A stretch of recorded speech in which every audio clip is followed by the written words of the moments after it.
Olá, graça e paz do Senhor Jesus Cristo, seja bem-vindo ao nosso programa Aprendendo a Orar. E hoje eu quero falar um pouco sobre o uso do dom das línguas estranhas no culto. Seja bem-vindo e fique conosco.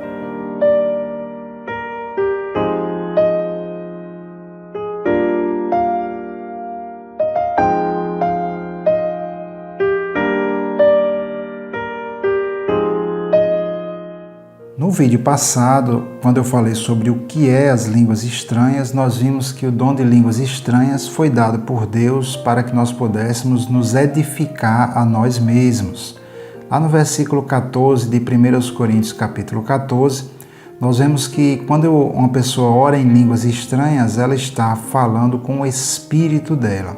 Nós podemos orar com o nosso entendimento, falando com o idioma que nós aprendemos, mas Deus nos dá a capacidade de orar com o nosso espírito.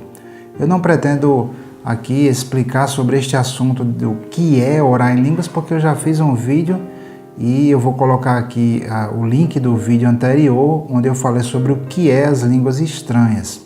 Nós vimos que uma parte da igreja do Senhor, eles acabou engolindo esse ensinamento errado de que línguas é algo que já passou, de que é uma língua estrangeira. Eu já tratei sobre isso.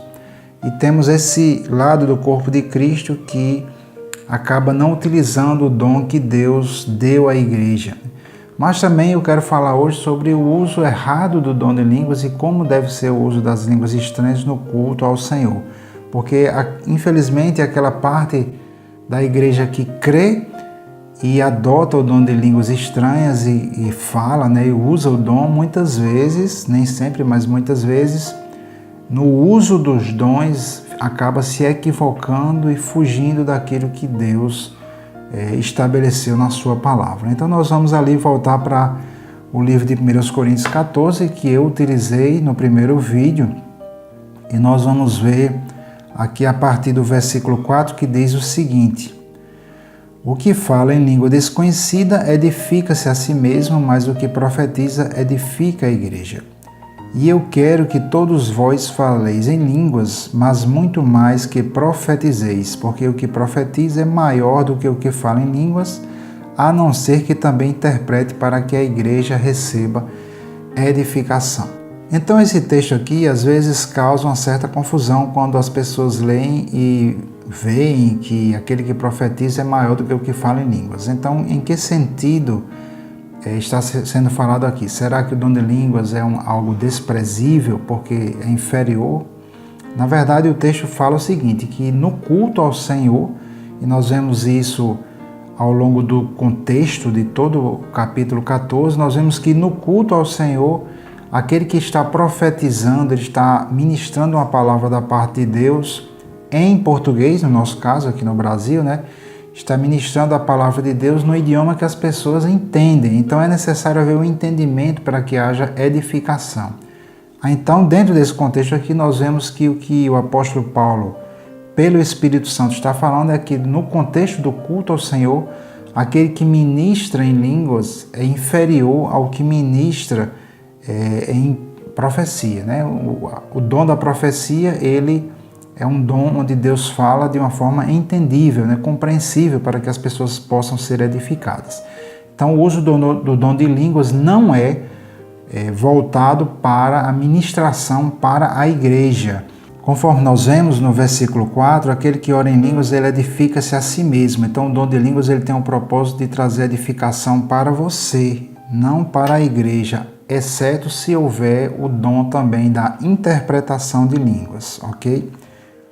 Aqui no versículo 6, diz assim: e agora, irmãos, se eu for ter convosco falando em línguas, que vos aproveitaria se não vos falasse ou por meio da revelação, ou da ciência, ou da profecia, ou da doutrina? Então aqui o apóstolo Paulo está declarando explicitamente que é necessário que haja uma ministração para a igreja que seja entendível, compreensível. E ele traz aqui revelação, a ciência, o conhecimento, a profecia ou a doutrina. Não adianta nada a pessoa ministrar, tentar orar em línguas estranhas, para ministrar para a igreja, porque não vai haver essa edificação. O que vai haver, na verdade, é que muitas vezes as pessoas se emocionam, né, quando ouvem alguém falar em línguas, e aquilo talvez traga um despertamento. Mas nós vamos ver mais à frente aqui no próprio capítulo 14, que no caso de haverem pessoas que não entendam o que está acontecendo, não vai ter um fruto muito bom, não é verdade? Vamos ver aqui mais à frente. Aqui no versículo 23 está escrito assim: se, pois, toda a igreja se congregar num lugar, e todos falarem em línguas, e entrarem indoutos ou infiéis, não dirão porventura que estáis loucos? Mas se todos profetizarem, e algum indouto ou infiel entrar, de todos é convencido, de todos é julgado. Então a palavra de Deus mostra que não existe nada que vai influenciar uma outra pessoa caso tenha alguém orando em línguas estranhas. As línguas estranhas, conforme a gente já viu, ele serve para trazer edificação e crescimento pessoal para você que está orando. Na igreja, a palavra de Deus mostra que precisa haver a ministração com entendimento, a ministração profética, o ensino, a doutrina precisa ser ensinada, mas a oração em línguas ela não serve para essa edificação do grupo da igreja. E na verdade, quando houver Assembleia dos Santos, está ali o pessoal orando em línguas e entram pessoas que não sabem o que é isso aí, ou pessoas descrentes, elas podem pensar que a pessoa que está falando em línguas ela está louca, está falando em inglês, como certa vez aconteceu, na igreja que eu me converti, nós tínhamos um trabalho de consagração todos os sábados de manhã, e era como só tinha crentes da igreja, então as pessoas soltavam mais, as pessoas cantavam em línguas estranhas e oravam, intercediam, claro, também com entendimento, com o ensino da palavra, mas como era uma reunião de crentes, as pessoas soltavam mais.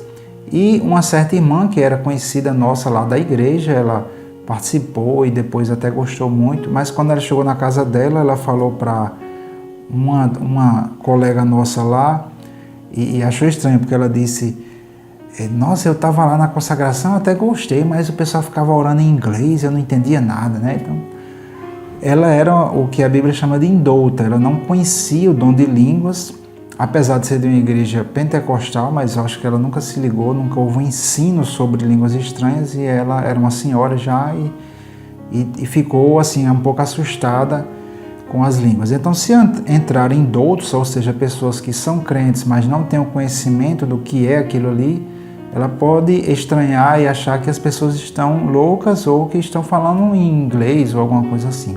Eu queria falar aqui sobre o versículo 27, onde ele diz: se alguém falar em língua desconhecida, faça-se isso por 2 ou quando muito 3, e por sua vez, e haja intérprete. Mas se não houver intérprete, esteja calado na igreja e fale consigo mesmo e com Deus. Então, o dom de línguas ele é algo que você precisa ter domínio sobre ele, certo? Não é algo que possui você, mas é algo que você controla. Por isso é que a palavra de Deus diz: que farei, pois, Eu falei sobre isso no vídeo passado. Então, o dom de línguas ele deve ser utilizado para, quando for o caso de ministrar para a igreja, precisa ter o dom de interpretação de línguas, que é um outro dom que está lá em 1 Coríntios capítulo 12. E aí deve haver uma ordem no culto, Fale aqui 2, no máximo 3, e cada um por sua vez, e precisa haver alguém que tenha o dom de interpretação de línguas para poder a igreja ser edificada através da mensagem que será ministrada ali, certo? E caso não haja intérprete, você pode falar em línguas durante o culto, mas você fala consigo mesmo e com Deus. Não é para todo mundo ouvir, mas é para Deus ouvir e para você mesmo poder ali ouvir, sem que as outras pessoas, vamos dizer assim, você tente ministrar para elas usando línguas estranhas sem interpretação, porque não vai haver edificação na igreja. Então, que Deus abençoe você e que a paz do Senhor seja com a tua vida.